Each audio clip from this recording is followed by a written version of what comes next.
So I was walking around the pond and looking at the pond. Next thing you know, I actually came across the weird bird nest that's actually in the tree right here.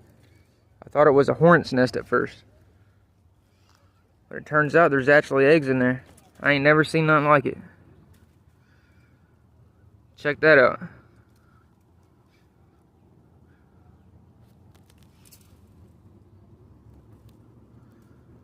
That bird has skills. Look how it's wrapped around the damn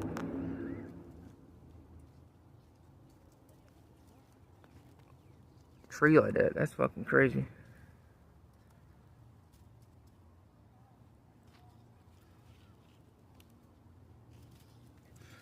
I ain't trying to touch it though, but it's right there in my way where I'm trying to clear it out so I can go fishing. It's about big as my hand for real. Watch.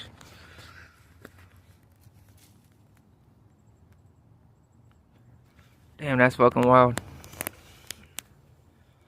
So far, so good clearing out the damn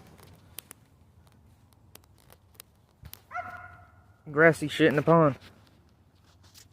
Didn't know what else to call it, so might as well say grassy shit.